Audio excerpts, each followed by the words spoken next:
Looking back now, all I can see is his damn face. It looks at me as I close my eyes. I can see the dripping of the black liquid as it falls from his eternally smiling mouth. His teeth are small and sharp, and it sits in rows, like a shark's do. I'm not sure why, but he let me live. Not again. I can't let it happen again.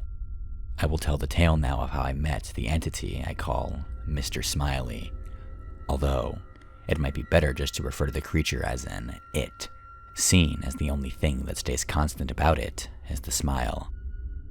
I was just playing a harmless game of hide and seek with some kids from the neighborhood when everything happened. We decided it would be fun to play the game in the woods, as there were more places to hide. Most of the woods in the area where I live have various paths for logging and mining, so getting lost is almost impossible, as just about everywhere there are pathways that lead back to the main roads. We were not that worried about hiding. Either the trees or brushes, the mounds of leaves, and the small caves and underpasses made excellent hiding places. We began with a few simple rules that made the game difficult and arguably more fun. The first rule we made was that, because a few of us were not very strong in terms of how far our voices could carry over longer distances, as flu and cold season was upon us and a few of us had sore throats, namely Jimmy, Rick, Sarah, and Timothy. Although, we were stumped as to how to make sounds to signal, and we were ready. We heard the falling of a tree. Not uncommon, as the area was under logging in certain parts. Only as we heard it, a thought came to mind, and we could use wood, knocking to signal if we were ready. 1 knock for not ready, and 2 for ready. Now, this was a relatively simple rule. The second rule said that we could not go out of the range of where the knocking could be heard. This took a while to figure out, in a circle, how far we could go. The third rule, which was also the final one, went without saying in hide and seek. No one could help the seeker find the others. So in the beginning, I lost at rock, paper, scissors the most times, and the 11 other kids got to hiding. As tradition in all the games of hide and seek that we played, I waited until everyone knocked twice with their sticks. Right at that moment, I should have noticed it, but I paid it no heed, because I thought someone was being a smartass.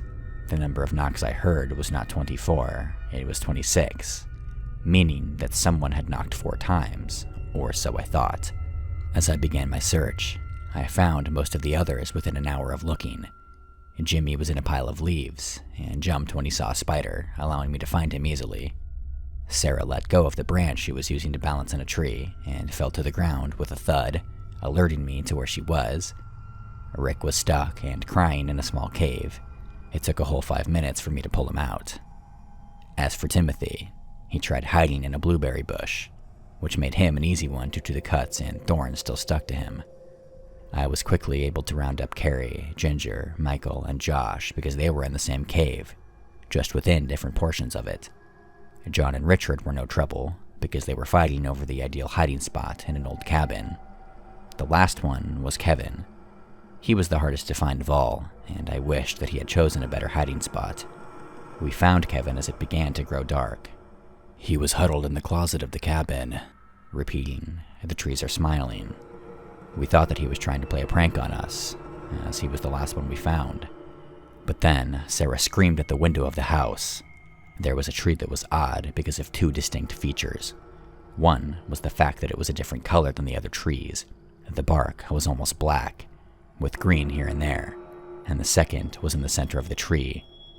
There was a mouth that curved in a smile, and we saw a row of sharp teeth that began to grow larger the longer it kept its mouth open, as if it were a living thing. We shut the door to the cabin and began to watch the thing. As it grew darker outside the cabin, its smile grew larger and wider, and began to drool a black liquid.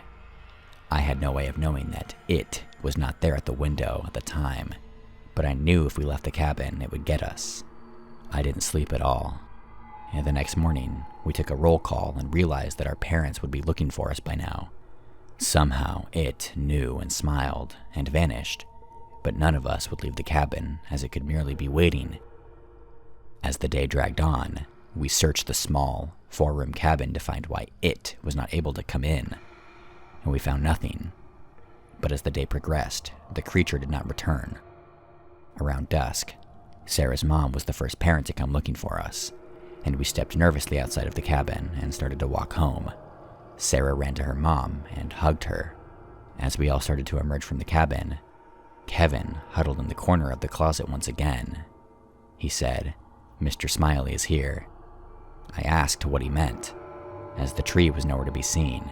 Just as Kevin was about to answer, I heard a scream and saw what caused it. The hugging daughter and mother was not the scene from the child's fairy tale anymore.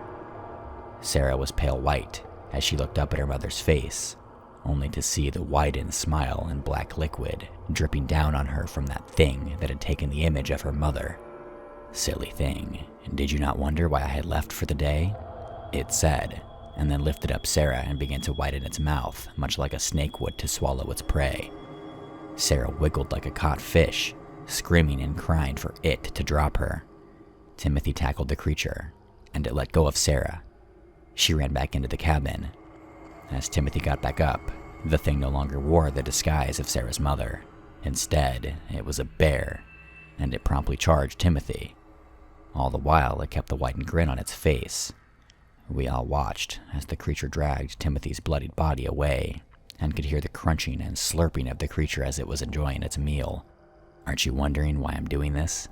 asked the creature. It was chewing up Timothy outside the window, as easily as a dog chews a bone. "I've been oh so hungry for a while now, but I was trapped. Trapped much like you are in that house." It trailed off. After that, we searched the house again and found nothing.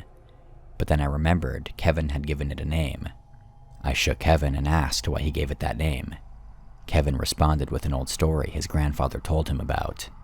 It detailed an old coal miner and a creature, and how that coal miner tricked the creature with a promise to feed it if it stayed somewhere. Instead, the old miner locked the creature in the place with some kind of ward. There was nothing in the cabin to make me think the story had anything to do with the thing currently stalking us. The next morning, we felt hungry and thirsty. As the creature looked through the window and heard us complain, it offered us a deal.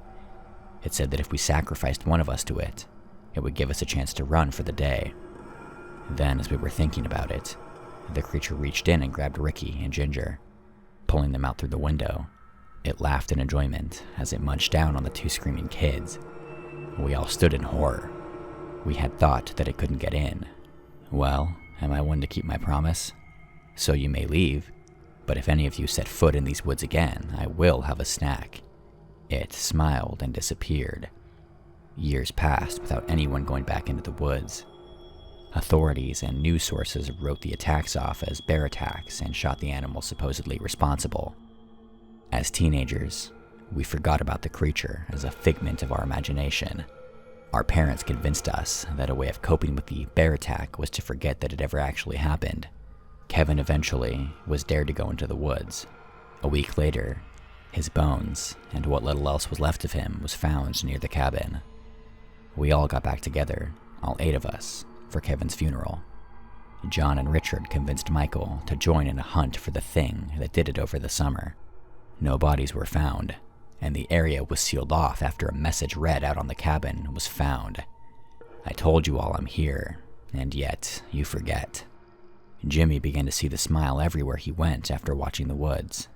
After the 3 disappeared, he said it would not stop smiling, and a week later, he died in bed with a large circle carved out of his body where his chest should have been. This time, there was no way it could have been written off as a bear attack. Sarah and Carrie were the next victims. They were strung up like dolls in their houses, with large smiles that were ear to ear carved into their faces. Their intestines dangled from them like jumping ropes. I realized then only I and Josh were left. I met with him to discuss what he remembered about the creature. He said he could do me one better and showed me a photo of the woods. As I looked at it, the trees were odd and distorted. In the center was a large smile with rows of teeth and black fluid leaking from them. When I pulled the photo down, I looked at Josh. It was then that I realized that the thing in front of me wasn't Josh, and as I began to recall anything to do with Josh, my head began to hurt. As I wondered why, it responded with the answer.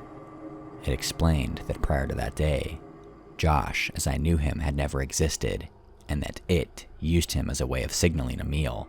He was supposed to leave with the rest of you, but was stuck in that house because of the other thing out there. I thought back, and the thing was never near Josh, like it was afraid or something. Josh just smiled and said there are things better left unanswered. Now as I write this, I look out my window and notice the tree is moving closer. Although I'm not scared of it, I am more worried about the thing in the reflection of the mirror as it moves closer. "Hi, Josh." It smiled, and the teeth are not sharp like that of a shark. Instead, they look like repeating snake fangs, dripping green.